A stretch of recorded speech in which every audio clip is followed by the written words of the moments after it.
안녕하세요. 사연에 빠지다의 DJ 민영입니다.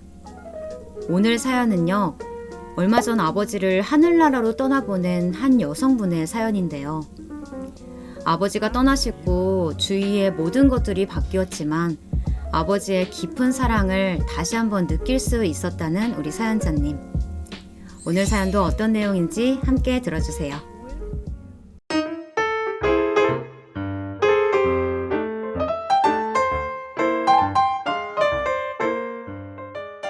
안녕하세요. 저는 이제 혼자 세상살이를 시작해보려는 40대 여자입니다. 그 전에 털어내고 싶은 이야기가 있어서 이렇게 사연을 신청하게 되었습니다. 여러분은 부모님이 돌아가시고 급격하게 바뀐 세상에서 살아가 보신 적이 있으실까요? 저는 아버지가 돌아가시고 나서 제가 이뤄냈던 모든 결혼 생활이 거짓된 것이라는 걸 알게 되었습니다. 제 결혼은 약 12년 정도였는데요. 그 12년 동안 아기가 생기지 않아서 저희 부부는 딩크 부부로 생활해야 했습니다. 그러다 보니 남편과의 대화도 점점 뜸해지더군요. 지금 생각해보면 저희 관계가 이렇게 될 줄 알고 아기가 생기지 않았던 건 아닐까 하는 생각도 드네요. 제가 어린 시절에 저희 아버지는 항상 바쁘셨어요. 영업직이시던 아버지는 항상 새벽에 나가셔서 밤늦게 집에 돌아오시기도 하시고, 그게 안 된다면 모텔에서 혹은 차 안에서 주무시고 오시기도 하셨죠. 하지만 아버지는 맹세코 단 한 번도 다른 사람을 만나보신 적은 없으세요. 언제나 저와 어머니뿐인 가정적인 사람이셨죠. 하지만 어머니는 새벽에 나가 밤늦게 돌아오시는 아버지 때문에 자주 쓸쓸해하시고는 하셨어요. 두 분은 항상 외롭다, 미안하다, 쓸쓸하다, 조금만 이해해달라 이렇게 말씀하시며 부부싸움을 하시고는 하셨죠. 나도 다른 사람들처럼 남편이랑 딸이랑 같이 오순도순 저녁도 먹고 주말이면 놀러 가고 싶어. 당신이 매일매일 이렇게 바쁘니까 너무 쓸쓸하고 외롭다고요. 여보, 미안해. 조금만 참아줘. 이게 다 우리 가족 행복했으면 하는 마음에서 그런 거니까 조금만 참아주면 그놈의 조금만 이게 벌써 몇 년째냐고요. 항상 이런 식이었죠. 저도 어린 마음에 얼굴도 자주 보기 힘든 아버지에게 서운한 마음을 가지고 있었지만 아버지께서 열심히 일하시는 이유가 우리 가족이 좀 더 편안하고 행복한 생활을 할 수 있도록 뛰어다니시는 거라는 걸 알고 나서는 그런 마음은 더 이상 들지 않았어요. 오히려 아버지의 일을 응원하기도 했어요. 그런데 저희 어머니는 아니셨나 봐요. 외롭다, 쓸쓸하다, 입버릇처럼 말씀하시더니 어느 순간부터 남자를 만나시기 시작하셨어요. 하루하루 만나는 남자가 늘어나더니 어느 순간 이상한 남자를 만나고 그 남자에게 푹 빠지셨죠. 아버지가 못 들어오시는 날이면 잠자는 저를 버려두고 그 남자의 집까지 가시면서 말이에요. 그러다 초등학교를 끝내고 집에 돌아온 날, 온 집은 마치 도둑이라도 들어온 것처럼 헤집어져 있었어요. 어머니께서는 학교에서 돌아온 저를 앉혀두고는 자신은 이렇게 못 산다며 집에서 돈과 돈이 될 만한 물건을 가방에 우겨 넣으셨어요.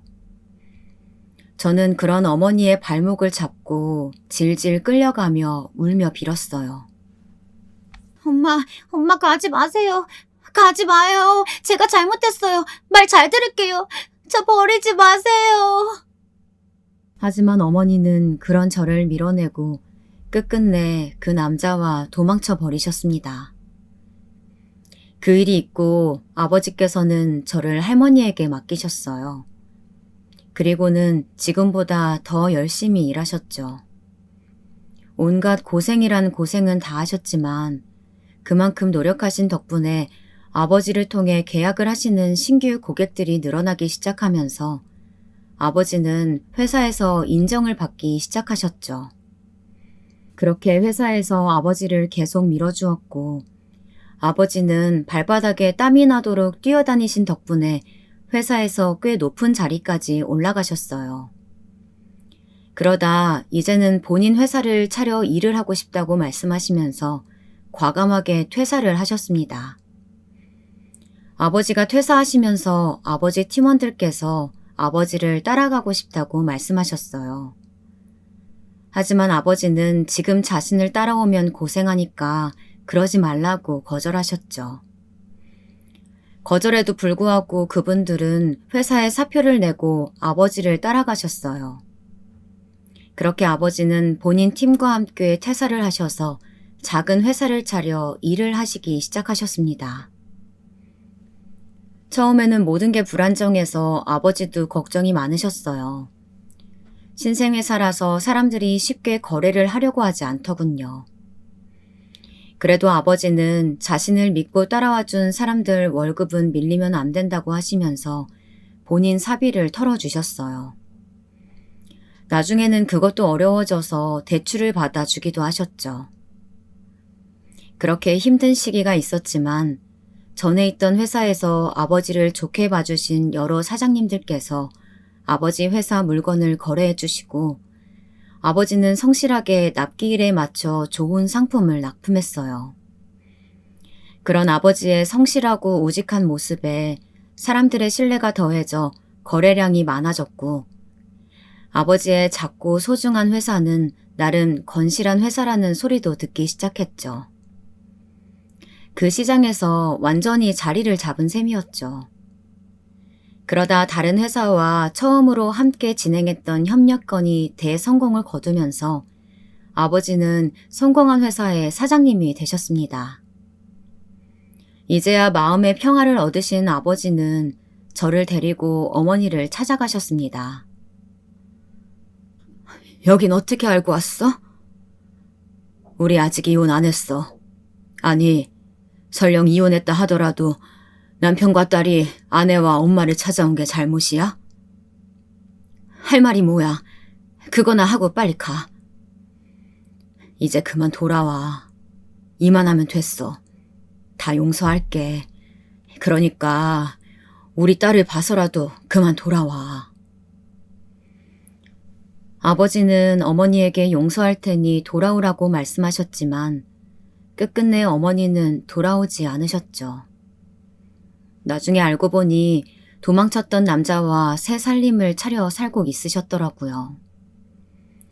그렇게 어머니와 아버지는 어머니의 외도를 이유로 이혼하셨습니다.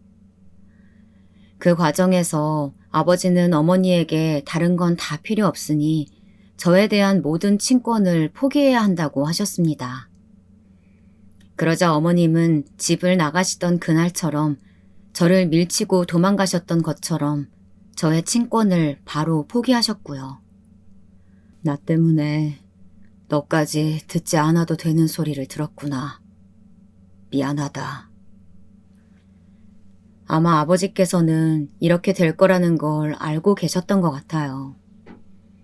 애초에 그렇게 말해서 돌아오실 분이었다면 떠나시지도 않으셨겠죠. 물론 어머니에게 또 아버지에게 원망스러운 마음이 없는 건 아니었지만 그래도 어머니를 마지막으로 볼 수 있어서 좋았다고 대답하며 아버지와 함께 집으로 돌아갔었죠. 어머니를 보고 온 이후로 아버지는 저만 있으면 된다고 말씀하시면서 따로 누군가를 만나시거나 소개도 받지 않으셨어요. 끝까지 다른 분과 재혼도 하지 않으시고 혼자 사셨죠. 그러시면서 이대로 회사 운영하시다가 제가 괜찮은 사위를 데려오면 본인 회사 물려주고 바다가 보이는 곳에서 노후를 보내시면서 낚시나 다니고 산에 놀러 다니고 그렇게 살고 싶다고 말씀하셨어요. 아버지와 어머니의 일이 정리될 즈음 저는 고등학교를 졸업하고 대학교에 들어갔어요. 사실 대학교는 가고 싶지 않았지만 아버지께서는 사람은 대학교에 가야 한다고 말씀하셨어요.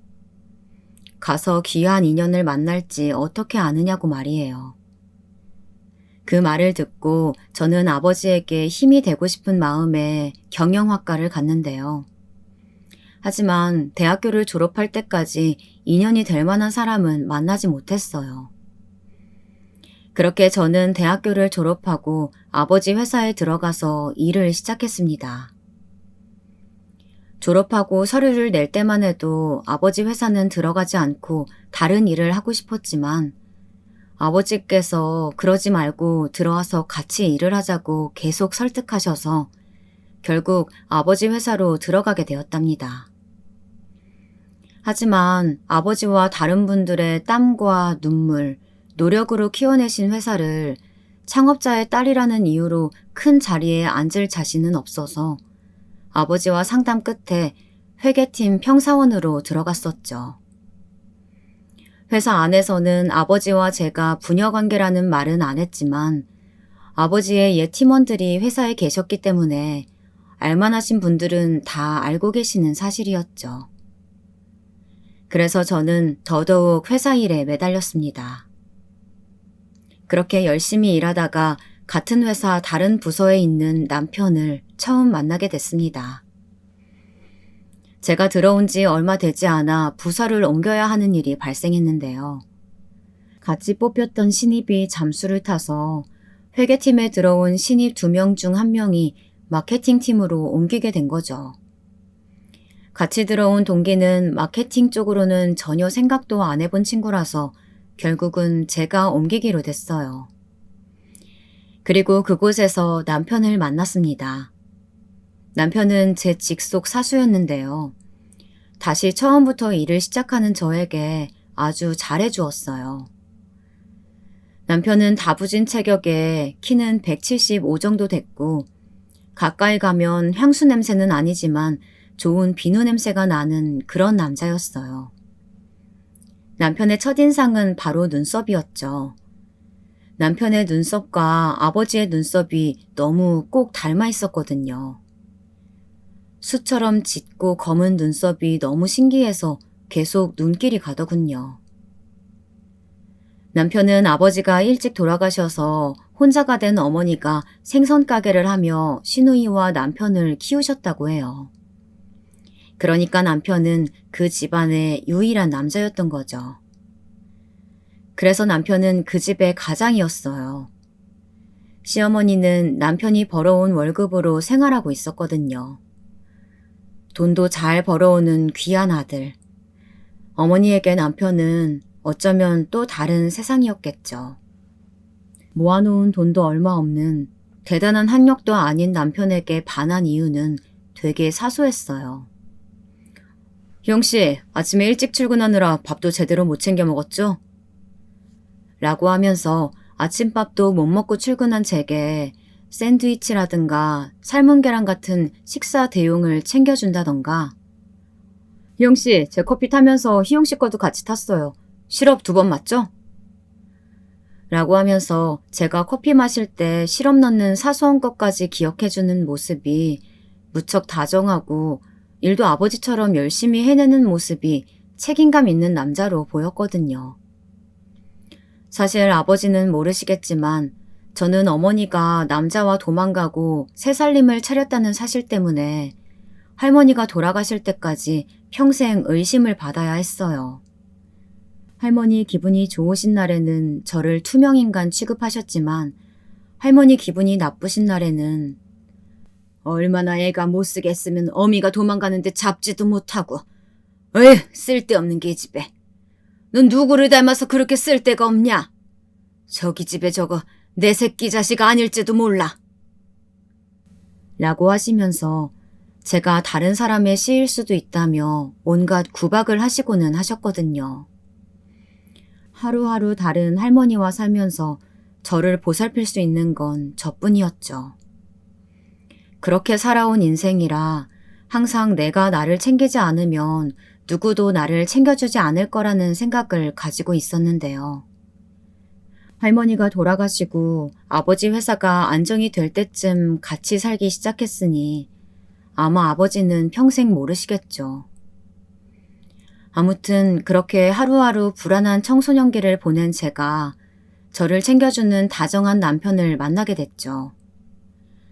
불안함과 두려움에 묻혀 살던 저를 편안하고 안전하게 해주는 남편이라면 평생을 믿고 의지할 수 있겠다는 생각도 들었고요. 남편과 연애를 시작하고 왜 그렇게 저에게 잘해줬냐고 물어보니까 빼빼 마르고 키도 작은 애가 열심히 해보겠다고 아등바등 거리는 게 안타까웠다고 하더군요. 그러면서 내가 이 사람이 편안하도록 지켜줬으면 좋겠다는 마음이 들었다고 하면서 앞으로는 내가 더 잘할 테니 자신을 믿고 평생 함께 해달라며 프로포즈를 하더군요. 저는 오직 나를 끝까지 편안하게 해줄 거라고 말하는 남편만 믿고 아버지에게 남편과 결혼을 하고 싶다고 말씀드렸어요. 절대 안 된다. 그런 집에 시집가면 너만 고생하는 거야. 아버지는 처음에는 결사반대를 외치셨어요. 엄마도 없이 자란 제가 그런 집에 시집가면 어떤 수모를 겪을지 모른다고 말씀하셨죠. 사실 아버지께서 제가 남편과 연애를 한다는 것을 아시고 저 몰래 시누이들과 시어머니의 뒷조사를 하셨더군요. 그 조사에 의하면 시어머니는 동네에서 소문이 자자한 구두쇠인데 자기 물건이나 금부치 같은 것들을 사는 것에는 돈을 안 아낀다는 말도 있더군요. 아무래도 남편이 그 집의 가장이었으니 시어머니에게 생활비로 모두 들여서 모은 돈도 얼마 없더라고요. 게다가 시누이들은 서로 얼마나 질투심이 심한지 가끔가다 시어머니께서 더 이상 안 쓰는 물건을 남편에게 주면 그것까지도 탐을 내는 사람이더라고요. 아버지는 본인이 결혼에 실패하셔서 제가 좋은 어머니 밑에서 화목하게 자라지 못했으니 사위만이라도 화목한 가정에서 자란 다정하고 반듯한 남자를 만났으면 하는 소망이 있으셨죠.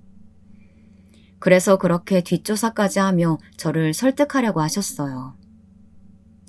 하지만 그때의 저는 남편에 대한 믿음이 있었어요.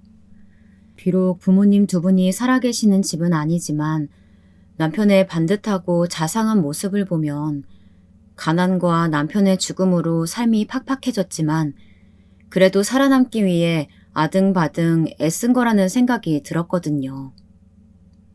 게다가 제가 가진 돈이 많지는 않지만 그렇다고 부족한 건 절대 아니니까 나누고 서로를 위해주면 분명 시어머니와 시누이들도 제게 잘해주실 거라고 생각이 들었죠. 그리고 제가 시누이나 시어머니와 결혼을 하는 것도 아니고 남편과 결혼을 하는 건데 라는 생각도 들었고요. 그래도 아버지는 계속되는 제 설득에 결국 남편을 만나주셨습니다. 남편은 아버지 앞이라고 특별히 주눅들지 않고 오히려 당당하게 자신감 있게 그리고 예의 바르게 말했습니다. 아버님, 제가 홀어머니 밑에서 자라서 마음에 들지 않으시다는 건 충분히 이해하고 있습니다. 하지만 저는 그만큼 생활력이 강합니다. 희영씨 손에 물 한 방울 묻히지 않겠다는 약속은 못해요. 하지만 눈에 눈물은 흐르지 않도록 하겠습니다. 저희 둘이 알콩달콩 사랑하고 아끼며 살고 싶습니다. 제발 허락해 주십시오. 아버지는 그런 남편의 말에 마음이 흔들리셨는지 시어머니와 시누이들에 대해서 이야기를 꺼내셨죠. 아무리 자네가 우리 딸을 아끼고 사랑하며 살겠다고 해도 자네 어머니랑 누나들은 또 다른 이야기지 않은가. 자네와 내 눈에야 우리 딸이 귀하고 예쁘지만 자네 어머니와 누나들 눈에는 또 다르지. 안 그런가? 무슨 말씀하시는지 알겠습니다. 만약 희영 씨에게 저희 어머니와 누나들이 안 좋은 소리를 하거나 괴롭힌다면 저도 더 이상은 참지 않고 가족들을 보지 않을 겁니다. 아버지는 이런 남편의 설득에 결국 결혼을 허락해 주셨고 처음 만난 시어머니와 시누이 역시 저의 예상대로 다정하신 분들이셨어요. 심지어 시어머니와 시누이들이 너무 귀한 사람이 새 식구가 됐다고 하시면서 우리가 혹여나 괴롭힐까 걱정하지 말고 편하게 와서 편하게 있다 가라고 말씀까지 해주셨죠. 아가, 혹시 저것들이 널 불편하게 한다면 언제든지 나한테 말하렴. 시어머니라고 너무 어렵게 생각하지 말고. 너같이 예쁜 아이가 우리 아들과 결혼만 해준다면 이 늙은이 소원이 없겠구나. 우리 아들하고 결혼해줘서 너무 고맙다. 시댁이라고 어려워 말고 편하게 있다가 편하게 가렴. 나는 널 내 막내딸로 생각해. 내가 많이 부족하지만 너만 좋다면 나를 엄마라고 불러주렴. 엄마, 요즘은 딸처럼 대하면 안 좋은 소리 들어. 며느리는 며느리, 이게 유행이야. 엄마 딸은 우린데 올케한테 그게 무슨 소리야. 올케, 엄마가 하는 말 그냥 넘겨 들어. 아무래도 올케처럼 예쁜 며느리가 생긴다니까 신나셔서 저렇게 말하는 거야. 그래, 올케. 우리 엄마가 올케 힘들게 하면 말해. 내가 엄마 열심히 말릴게. 알았지? 그때는 이런 시어머니가 동네에서 그런 소리를 들었다는 게 이해가 가지 않았어요. 좋은 남편, 좋은 시어머니, 좋은 시누이들. 누가 봐도 좋은 시댁처럼 보였거든요. 상견례에서도 서로의 칭찬뿐이었어요. 심지어 시어머니는 저희 아버지에게 너무 귀한 며느리를 부족한 자기 아들에게 보내주셨다면서 우는 신용까지 하셨죠. 아버지는 그런 시어머니를 달래며 부족한 딸이지만 저희 딸 잘 부탁드립니다. 라고 하시며 예단은 절대 섭섭하지 않게 드릴 테니 우리 딸 잘 부탁드린다는 말을 한 번 더 강조하셨죠. 그런 훈훈한 상견례를 무사히 보낸 어느 날 아버지께서 저와 남편을 불러 앉히고는 각서를 한 장씩 쓰게 하셨어요.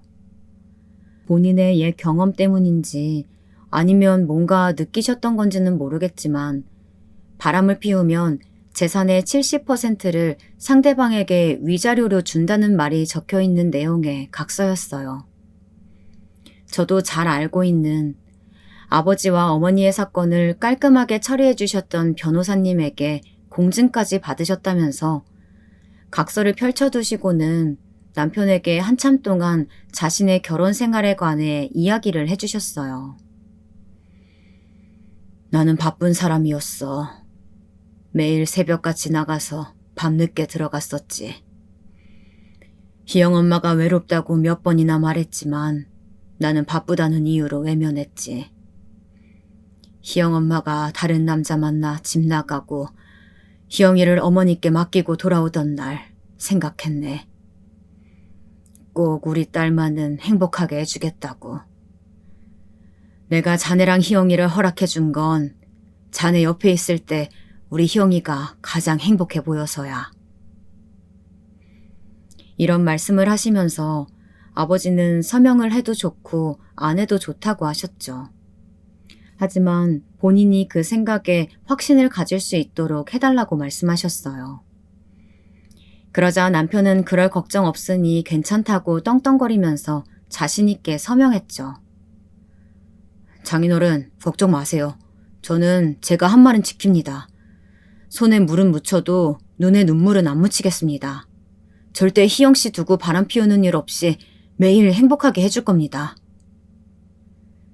저는 그런 남편의 말에 다시 한번 반했고 저 역시 각서에 서명을 했죠.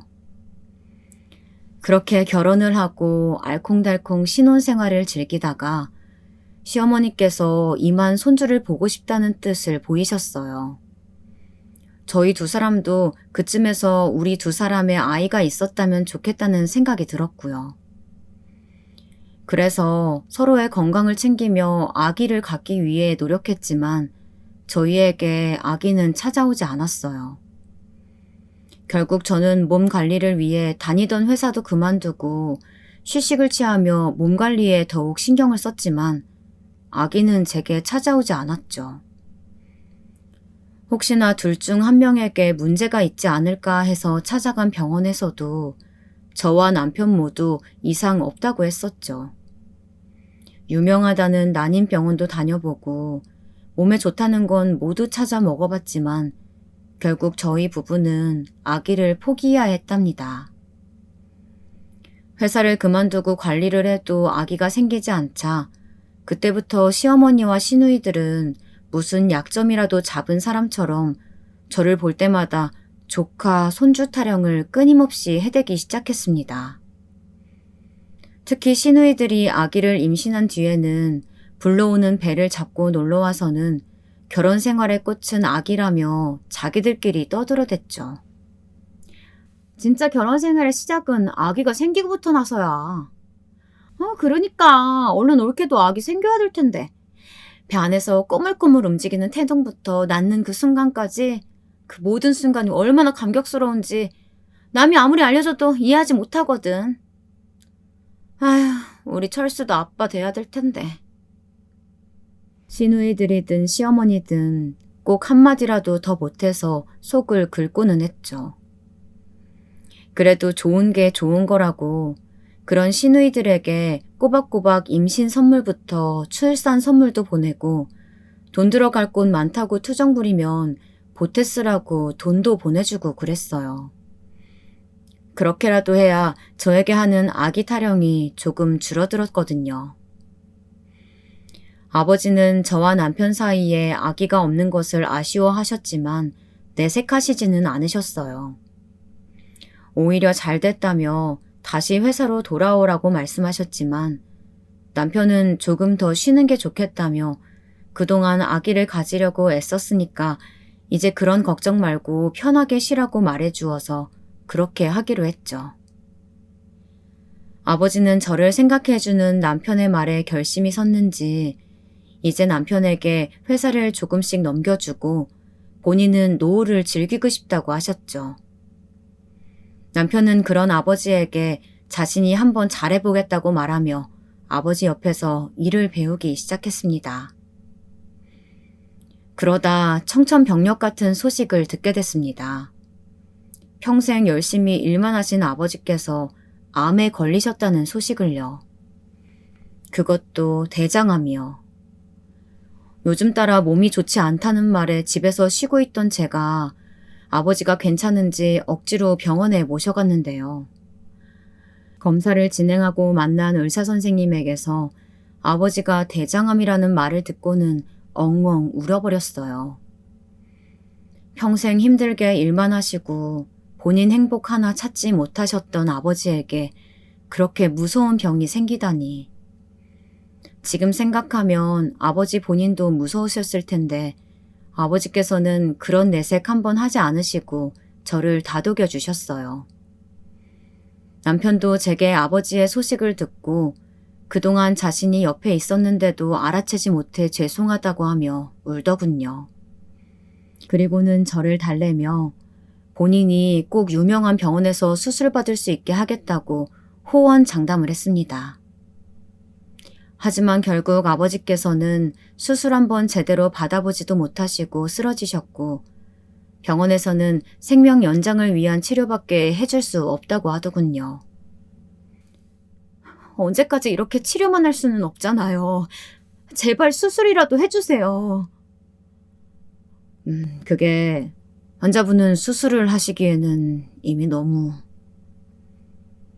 어떻게 해서든 수술이라도 해보려고 했지만 대장암이라는 병이 초기에는 아무 증상 없이 조용하다가 중기에서 말기로 넘어갈 때쯤에야 몸에 이상이나 아픔을 느껴 병원에 가면 해줄 수 있는 게 없다고 하더군요. 불행하게도 저희 아버지도 그런 케이스였어요. 아버지는 돌아가시기 일주일 전 본인이 곧 죽을 것이라는 걸 아셨는지 계속 인연을 맺어오시던 변호사님을 불러 재산들을 정리하시기 시작하셨어요. 살고 계시던 집과 회사가 있는 건물은 제게 유산으로 물려주셨고 남편에게는 당신의 회사를 물려주셨죠. 그리고 남은 재산은 사회에 환원하겠다고 말씀하셨어요. 단 남편에게 회사를 넘기는 조건이 있었는데요. 남편만 서류를 읽고 서명을 해서 저는 무슨 내용인지 몰랐죠. 그렇게 일주일 뒤 아버지는 결국 암을 이기지 못하시고 돌아가셨어요. 아빠, 아빠 없으면 나 어떻게 살라고. 나도 데려가. 울면서 돌아가신 아버지를 붙잡고 나도 데려가라는 둥에 소리를 해댔지만 결국 아버지는 돌아오지 못하셨어요. 아버지가 돌아가시고 장례식이 시작되고 나서야 저는 아버지 마지막 길 편안히 가시라고 눈물을 꾹 참고 장례식을 시작했죠. 그런데 그때부터 남편의 이상행동이 시작됐어요. 본인이 상주임에도 장례식장에 있지 않고 계속해서 전화를 받으러 나가기도 하고 안 보여서 찾아 어디 갔냐고 물어보면 괜히 성질을 내며 회사에 일이 생겨 잠깐 직원이랑 대화를 하고 왔다고 하더군요. 그때 저는 제정신도 아니었고 계속 손님들이 오셔서 너무 바빠서 별 다른 생각은 들지 않았어요. 아무래도 아버지가 돌아가시고 나서 회사에도 소동이 좀 있겠구나 하는 생각만 했죠. 장례식을 끝내고 아버지가 원하시던 바닷가 근처 절에 아버지를 모시고 돌아오는 날부터 시어머니와 시누이들의 괴롭힘이 시작됐어요. 갑자기 집까지 들어와서 보란듯이 집을 어지르고 창틀이며 냉장고 위가 더럽다고 제 살림살이를 간섭하시기도 하셨죠. 올케, 이제 우리 엄마도 연세도 있고 하니까 슬슬 좋은 집에 모셨으면 하는데 철수한테 들어보니까 사돈어른이 사시던 집 올케한테 줬다며? 거기서 우리가 엄마 모시고 살게. 어때? 하시면서 대놓고 저희 아버지 집을 탐내면서 안 된다고 하면 괜히 성질을 부리면서 말이에요. 그 성질을 받아내면서 저는 끝까지 거절을 했어요. 아니요. 그 집은 저희 아버지가 살던 곳이에요. 제 추억도 많은 집이고요. 그 집은 절대로 다른 사람에게 주거나 팔지 않을 거예요. 이렇게 말하니까 시누이들이랑 시어머니는 성질을 내시면서 말씀하시더군요. 이런 은혜도 모르는 년, 아기도 못 낳는 년을 내가 참고 기다리고 받아줬더니 이것이 그런 은혜도 모르고 시어머니 보길 개떡으로 알아? 내가 너였으면 시애미가 이런 말 꺼내기도 전에 들어가 사시라고 모셔갔겠다. 내가 산다면 얼마나 산다고. 아이고, 돈 좀 가졌다고 하늘 같은 시애미 앞에서 주름 잡는 꼬라지. 저는 이 말에 헛웃음이 나왔습니다. 아버지가 돌아가시고 나니까 더 이상 제 뒤에 아무도 없다는 듯이 구는 모습이 너무 어이가 없어서요. 저는 퇴근하고 돌아오는 남편에게 있었던 일들을 모두 이야기했어요. 하지만 항상 든든한 방패 같았던 남편은 어디로 갔는지 제게 이러더군요. 그런 것 하나 못해줘? 그리고 엄마나 누나가 그럴 수도 있는 거 아니야. 당신도 장인어른 돌아가시기 전에 좋은 병원에서 더 좋은 시설에서 모시고 싶어 했잖아. 우리 누나들도 그런 마음인 거지. 그리고 그동안 시집살이 안 시키고 예뻐해줬으면 너도 그만큼은 해줄 수 있는 거잖아. 아, 나 일하고 와서 피곤해. 그런 건 당신이 알아서 좀 해결해. 돌아가신 장인어른이 공주처럼 대접해줬다고 당신이 정말 공주님인 줄 알아? 이렇게 말하고는 집에 와서 제대로 쉬지도 못한다고 성질만 내다가 옷을 한가득 챙겨 회사로 간다고 쌩하니 나가버렸죠. 그렇게 아버지가 돌아가시고 2주도 안 되는 시간 동안 제 주변에 있던 모든 것들이 바뀌어 버렸던 거죠. 시간은 흘러 아버지의 49제가 찾아왔어요. 일주일 전부터 아버지 49제니까 주말에 시간을 비우라고 신신당부를 했지만 남편은 끝내 아버지 49제를 불참했고요.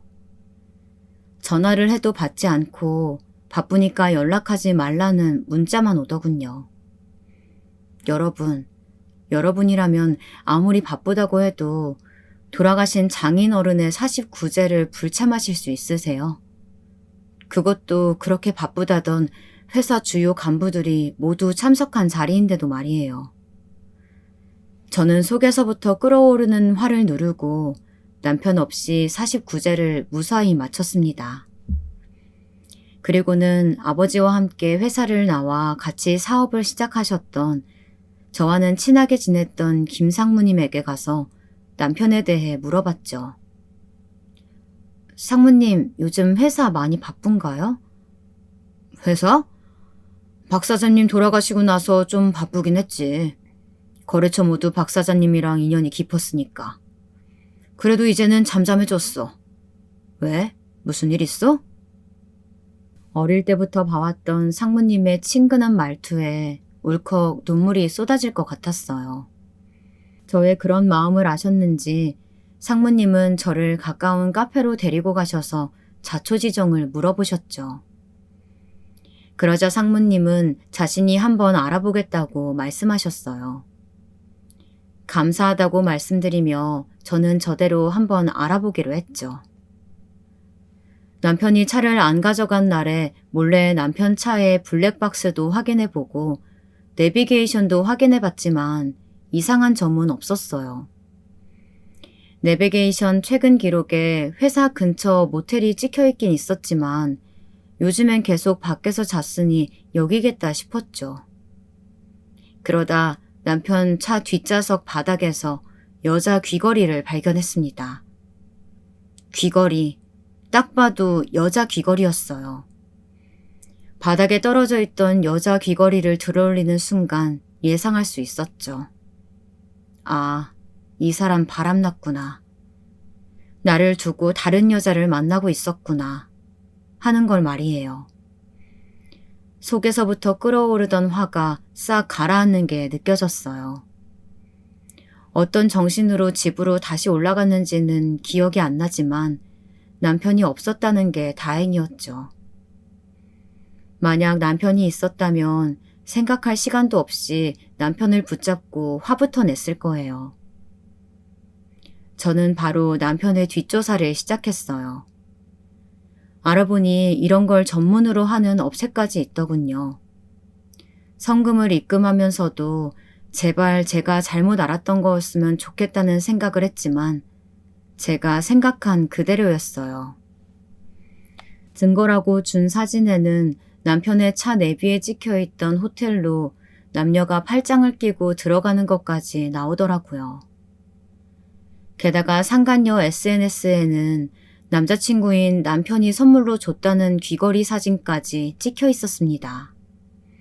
그 귀걸이가 바로 제가 남편 차에서 주운 귀걸이였고요. 그날 바로 상무님에게도 연락이 왔어요.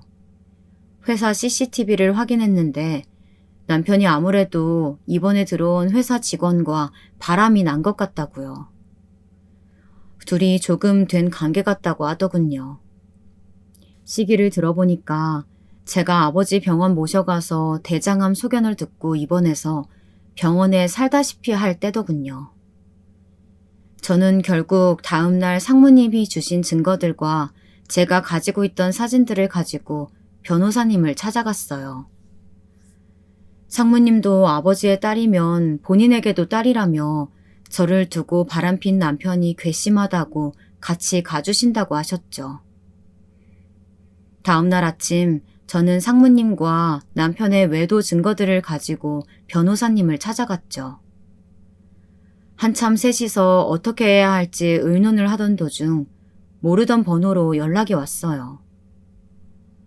김철수 씨 와이프분 맞으시죠? 누구세요? 저 김철수 씨 애인이에요. 우리 한번 보죠? 남편의 상간녀였어요. 옆에서 그 내용을 듣고 있던 변호사님은 고개를 끄덕이셨죠. 한번 만나보라는 뜻이었습니다. 저는 알겠다고 말했고 곧이어 장소와 시간이 적힌 메시지가 오더군요. 상무님께서는 이런 뻔뻔한 사람은 처음이라고 말씀하셨고 변호사님은 혹시 모르니 녹음기를 꼭 켜놓고 만나는 게 좋겠다고 하시더군요. 더불어 방금 통화가 녹음이 됐는지도 확인해 보라고 하셨고요. 다행히 자동 저장 기능으로 상간녀가 남편 애인이라고 시인한 목소리가 잘 녹음되어 있었습니다. 변호사님은 제게 그 녹음 파일을 받으시며 몇 가지 당부하셨어요. 영희야, 명심해. 변호사를 만났다는 등의 내용은 말하지 마라. 그쪽에서 우리가 대응할 거라는 걸 알아서 좋을 건 없어. 그렇게 되면 증거를 인멸하려고 할 거야. 그리고 아무리 상간녀가 널 자극해도 흥분해서 감정적인 모습 보일 필요 절대 없어. 너는 그냥 상간녀가 어떻게 행동하는지, 왜 너에게 만나자고 했는지가 중요해. 그리고 될 수 있으면 말은 많이 하지 말고 그 여자가 말을 많이 할 수 있도록 유도하는 게 중요하다. 그 다음날 오후 1시, 상간녀는 당당한 발걸음으로 제 앞에 앉았어요. 여자는 제 생각보다 더 어린 여자였습니다. 하지만 그것보다 더 저를 충격에 빠뜨렸던 건 바로 여자의 배 상태였습니다. 마치 저 보란 듯이 딱 달라붙은 원피스를 입은 여자의 배는 조금 튀어나와 있었지만 임신한 것 같아 보였거든요. 김철수 씨 애인 김미영이에요. 뻔뻔하게 자리에 앉아 자기소개를 하는 여자에게 기가 차서 헛웃음이 나왔죠. 저 보라는 듯이 배를 쓰다듬는 모습에서 구역질이 나올 것 같더군요. 저는 떨리는 손을 애써 감추며 말했습니다. 둘이 어디까지 갔어? 보면 몰라요? 끝까지요. 머릿속이 새하얗게 변하는 것 같았어요. 끝까지라니. 그럼 저 뱃속의 아이도 남편의 아이라는 말이겠죠. 저는 당장이라도 여자에게 물이라도 뿌리고 싶었지만 차마 그럴 수는 없었어요. 그 사람 유부남인 건 알고 만났어? 네, 알고 만났는데요. 저희 회사 다니면서 만났어요. 당신이 박 사장님 딸이라는 것도 알고 있고요. 아버지가 열심히 일궈놓은 회사에서 해충 같은 것들이 만나 그런 짓거리를 하다니. 억장이 무너지는 기분이었어요. 지금이라도 저 여자 머리카락을 잡고 흔들면서 사과하라고 소리치고 싶었죠. 그러니까 얼른 사장님이랑 이혼해 주세요. 뭐라고? 황당하고 기가 차서. 여러분, 헤어지라고 말해야 하는 사람은 저 아닌가요? 그런데 당당하게 이혼을 요구하는 상간녀라니. 기가 막히고 코가 막혀서 아무 말도 하지 않자 여자는 더 당당하게 요구하더군요. 사장님은 아이 갖고 싶은데 당신은 아기도 못 갖는다면서요? 저 애 낳을 때 되면 이혼하고 저한테 온다고 했어요. 아, 박 사장 49제 때도 저랑 있었고요.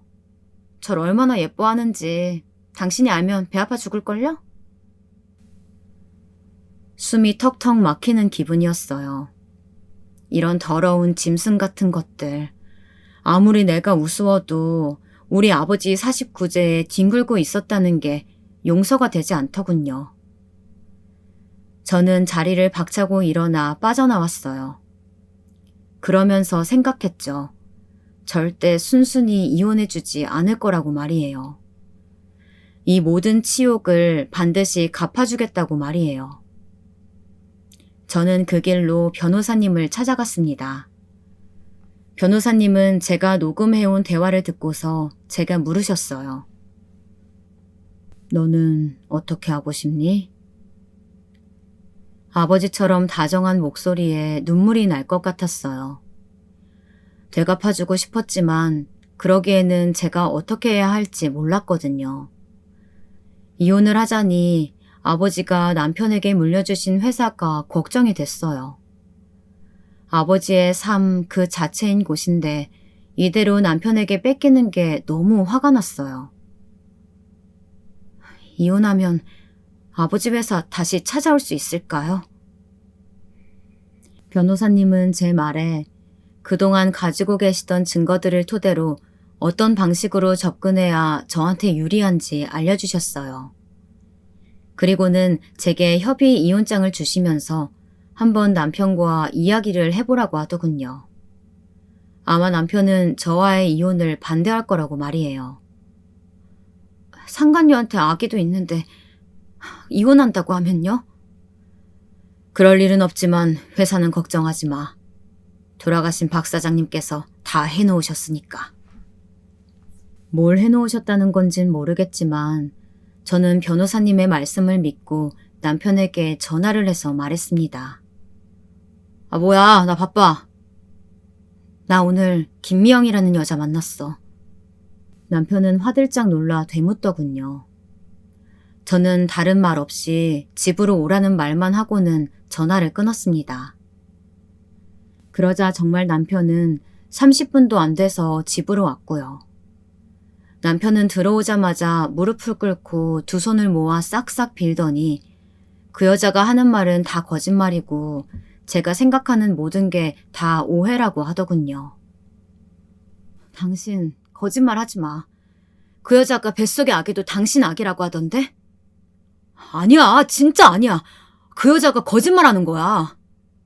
뭐야, 그럼 그 여자랑 만났다는 것도 거짓말이라는 거야? 증거가 다 있는데? 제가 이렇게 말하니 남편이 얼른 말을 바꾸더군요. 그래, 내가 걔랑 만난 건 맞아. 하지만 걔가 먼저 날 유혹했어. 딱 하룻밤 실수였어. 애는 그때일 거야. 하지만 내가 먼저 꼬신 게 아니라고, 여보, 제발. 걔 말로는 우리 아버지 49제에도 그 여자랑 있었다고 하던데? 나 다 알고 있어. 그냥 솔직하게 말하는 게 당신한테도 좋을 거야. 이렇게까지 말하자 남편은 결국 맞다고 인정을 하더군요. 장례식장에서 통화하러 나간 것도 상간녀랑 통화하러 나간 거였고 아버지 49제에도 회사에 있었던 게 아니라 그 여자랑 호텔에 있었다고 말이에요. 저는 결국 남편 뺨을 한 대 때리고 말았습니다.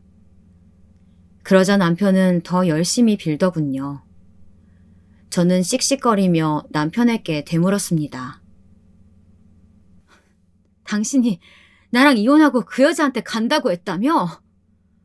진짜 아니야. 그 여자랑 밤을 보낸 건 맞지만 그런 걸로 여보랑 이혼할 생각은 진짜 없었어. 진짜 아니야. 남편은 절대 아니라고, 그렇지 않다고, 한순간의 실수가 계속된 만남이 됐지만 이혼은 절대 아니라고요.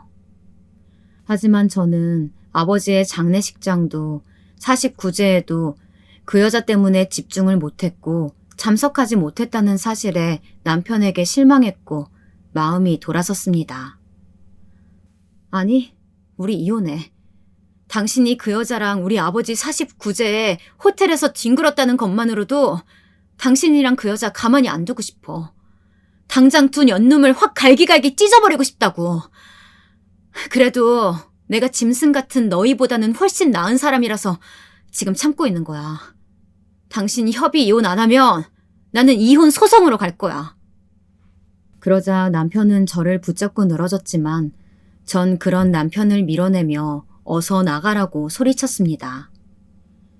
남편은 그런 단호한 제 모습에 설설 기다가 결국 집을 나가야 했고요. 그날 바로 문의 비밀번호를 바꿨어야 했는데 그 다음날 바로 시어머니와 시누이들이 비밀번호를 누르며 집에 쳐들어왔습니다. 올케, 철수한테 얘기 들었어. 우리가 그 녀석 따끔하게 혼냈어. 그만 마음 풀어. 우리가 그 상간녀 아주 박살을 낼게. 그래, 올케. 철수 얘기도 들어보니까 걔도 한순간에 실수였다고 하더라고. 아니, 그렇게 여자가 대놓고 꼬리치는데 거기에 안 넘어갈 남자가 세상에 어디 있겠어. 그래도 우리가 그 녀석 아주 혼쭐을 내놨으니까 우리 마음 넓은 올케가 좀 참아줘라. 응? 어떻게 참고 넘어가요? 그 여자 뱃속에 남편 아기까지 있는데. 저는 시누이들의 말에 상간녀 뱃속에 아이까지 언급했지만 오히려 시모는 이렇게 말하더군요. 그래, 아가. 내가 철수를 너무 오냐오냐 하며 키운 것 같구나. 내가 그 녀석 눈에서 눈물 쏙 빼게 혼냈으니까 그만 화 풀어다오. 응? 그리고 그 여자 뱃속에 있는 게 철수 자식이면 네가 데려와서 키우면 되는 거 아니야? 철수도 아이 없으니까 그런 거 아니겠어? 하시면서 애걸복걸 하시더라고요. 하지만 마지막 시어머니의 말에 오히려 머릿속이 싸하고 가라앉는 게 느껴졌습니다. 그걸 말이라고 하세요? 제가 왜 남의 여자 뱃속에 있는 아기를 키워야 하는 거죠? 됐으니까 모두 나가주세요. 어서요. 한 번만 더 이런 식으로 찾아오시면 경찰에 신고할 거예요. 어서 나가요. 라고 하며 시어머니와 시누이들을 쫓아냈고 저는 변호사님의 말에 따라 이혼 소송을 진행했습니다. 남편은 본인에게 날라온 서류들을 보며 제발 이혼만은 참아달라고 말했지만 저는 계속해서 이혼의 의사를 밝혔습니다. 그리고 변호사님을 통해 상간녀에게도 소송을 넣었고요. 거기에 그치지 않고 변호사님은 회사 인사과에 상간녀에게 소송을 넣은 이유와 증거들을 추합해서 보내겠다고 했어요. 이 사람은 이런 사람이니까 회사에서도 참고하라고 말이에요. 회사에서 한창 남편과 상간녀에 대한 이야기가 나돌 때쯤 상간녀에게 울며 불며 전화가 오더군요. 사모님, 제가 잘못했어요. 제발 용서해 주세요. 아이도 김 사장님 아기 아니에요. 상간녀는 제가 전화를 받자마자 엉엉 울면서 빌었지만 별다른 말은 하지 않았어요. 이제부터 시작이니까 기대하라는 말을 하고 전화를 끊어버렸죠. 정말 그게 시작이었어요. 남편은 끝까지 협의 이혼에 응하지 않았고 변호사님과 저는 이혼 소송을 진행했어요. 그러면서 착실하게 상간녀의 소송도 진행했죠. 그리고 생각보다 상간녀 소송이 빨리 진행되어서 그 여자와는 빠르게 합의할 수가 있었어요. 변호사님에게 들어보니까 상간녀가 생각보다 더 겁을 먹고 있다고 하시더라고요. 듣기로는 그 상간녀 부모님까지 와서 제게 용서를 구하고 싶다고 하셨고 저는 상간녀와는 합의를 하기로 했습니다. 그리고 통화 중에 상간녀가 했던 아기가 남편의 아기가 아니라는 말도 거짓말이라고 해요. 아기는 남편의 아기라고 했대요. 그렇게 통장으로 들어온 상간녀 합의금에 답답한 마음이 들었습니다. 저는 돈보다는 두 사람의 진정한 사과가 듣고 싶었던 거였는지도 몰라요. 하지만 이제는 그것보다 더 중요한 게 남았으니 마음을 단단히 고쳐먹었습니다. 아버지의 삶 전부였던 회사를 가져오려면 지금보다 더 힘내야 한다는 변호사님의 말을 들으며 하늘에 있는 아버지께 기도했어요. 부디 제가 아버지 회사를 가져올 수 있도록 도와달라고요.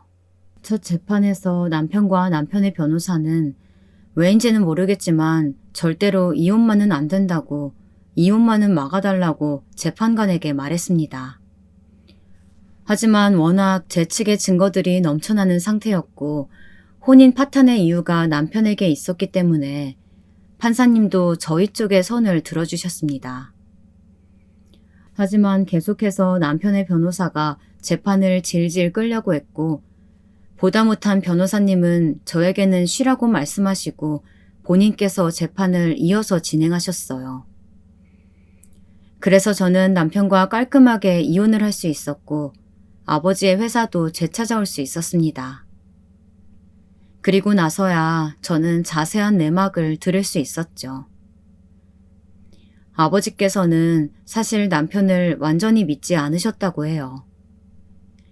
결혼하기 전에야 서로 사랑하고 좋아해서 각서에 서명을 했을 거지만 시간이 흘러 자신의 힘이 약해지거나 회사가 부도나면 남편도 어머니처럼 딴 사람을 만날 수도 있을 거라고 생각하셨다고 해요. 그래서 회사를 넘겨주기 전에 조건을 거셨다고 합니다. 본인이 돌아가시고 3년 안에 외도를 하거나 불륜을 하면 회사는 절대로 남편에게 넘어가지 않도록 말이에요. 그게 가능해요? 제 말에 변호사님은 웃으시면서 설명을 해주셨습니다. 물론 그 자식이 혼인기간 동안 일하면서 회사나 가정에 기여한 게 있으니까 전체는 돌려받지 못하겠지만 소보다는 대를 생각해야지. 너도 돈보다는 박 사장님께서 남기신 회사가 더 중요한 거잖아. 네, 그럼요. 돈보다는 아버지 삶의 전부였던 회사가 더 중요해요. 아이고, 돌아가신 박 사장님이 들으시면 서운하시겠다. 박 사장님이 돌아가시면서까지 널 얼마나 걱정하셨는데 자기랑 너무 닮아서 본인처럼 사람을 너무 잘 믿는다고 말이야. 자기도 믿었던 전 와이프한테 발등 찍혔는데 너라고 안 찍힐까 걱정하셨던 거지. 그래서 그런 조건을 거신 걸 거야. 저는 그제야 돌아가신 아버지 생각에 눈물이 쏟아질 것 같았습니다. 차마 소리내서 엉엉 울지는 못하고 눈물만 흘리는 제게 변호사님은 제 등을 다독여주면서 말씀하셨어요. 울지 말고 앞으로 어떻게 살지 생각해야지. 하늘에서 박 사장님이 너 우는 거 보시면 얼마나 슬퍼하시겠어. 저는 변호사님의 말씀대로 아버지가 하늘에서 슬퍼하지 않도록 열심히 노력했습니다. 남편은, 아니, 이제는 이혼을 했으니 전 남편이 된 남자는 하루가 멀다 하고 자신이 잘못했다고 문자를 보내고 전화를 하고 찾아왔어요. 하지만 저는 절대 만나주지 않았죠. 제가 만나주지 않자 문 앞에 선물을 두고 가거나 제가 좋아했던 것들을 사서 가져다 놓고는 하더군요. 저는 계속 거부했지만 매일 이어지는 전 남편의 행동에 저는 결국 전 남편을 스토커로 신고했습니다. 하지만 초범이라 그런지 전 남편은 경찰서에서 훈방 조치되어 귀가한 모양이더라고요. 그 후로도 몇 번 더 찾아왔지만 저는 계속해서 경찰에 신고를 했고 경찰도 전 남편의 심각성을 느꼈는지 한 번만 더 찾아오면 정식으로 죄를 묻겠다고 다그쳤나 보더라고요. 그 이후로 전 남편은 더 이상 찾아오지 않았죠. 그리고 상간녀의 소식도 듣게 됐어요. 뱃속에 있는 아기는 결국 낳았다고 해요. 전 남편을 아는 회사 사람이 전 남편의 소문을 들었다고 알려주더라고요. 상간녀는 아기를 낳자마자 전 남편에게 양육비를 청구했고 전 남편은 자신의 친자식일 리가 없다고 친자 확인 검사를 했지만 전 남편 친자일 확률이 99.8%가 나왔다고 하더군요. 아마 오랜 기간 부부로 살던 저와 아이가 생기지 않았으니 상간녀의 아이도 자기 아이가 아닐 수도 있다고 생각했나 봐요. 아무튼 그것 때문에 전 남편은 꼼짝없이 상간녀 아기의 양육비까지 책임져야 한다고 하더군요. 상간녀가 아기를 데리고 전 시댁에 쳐들어갔다는 이야기를 끝으로 더 이상 상간녀의 소식이 들리지는 않았어요. 저한테 그렇게 아기 타령을 했으니 받아주셨을지도 모르죠. 전 남편은 저와의 혼인기간이 길었기 때문에 전 남편에게 어느 정도 재산 분할을 해줘야 했는데 그 돈을 가지고 사업을 한다고 설쳐댔다고 하더라고요. 배운 일이 이것밖에 없으니까 아마 아버지와 같은 직종의 사업을 시작했겠죠. 그러니까 이 바닥에서는 살아남지 못할 거라고 상무님께서 이야기해 주시더라고요. 이 바닥에 있는 모든 회사에서 전 남편에 대한 소문이 이미 한번 싹 돌았다고 해요. 와이프랑 이혼한 이유가 와이프 아버지 49제 때 상간녀랑 외도하다가 그런 거더라. 결국 그 모든 걸 안 와이프가 이혼하자고 이혼 소송을 했고 겨우겨우 조금 재산을 분할받고 나와서 새로운 회사를 차렸다고 말이에요. 이 바닥이 자리 잡기 어려운 만큼 의리를 중시해서 아마 남편의 회사는 절대 자리를 잡지 못하고 그곳이랑 거래할 곳도 없을 거라고 말이죠. 저는 돌려받은 아버지 회사를 어떻게 해야 할까 고민했어요. 다른 사람에게 맡기자고 생각하니 아버지의 삶이 녹아있는 회사라서 그럴 수는 없고, 그렇다고 제가 운영을 하기에는 제게 너무 무거운 숙제 같았거든요. 우왕좌왕하고 있을 때 생각난 게 바로 상무님이셨어요. 아버지와 함께 같이 다니던 회사를 나와서 지금까지 남아 계신 분은 많지 않으셨거든요. 다른 분들은 이사나 이민을 가시고 아버지와 이해관계가 달라지면서 다른 회사로 가신 분도 계셨고 아버지처럼 돌아가신 분들도 계셨죠.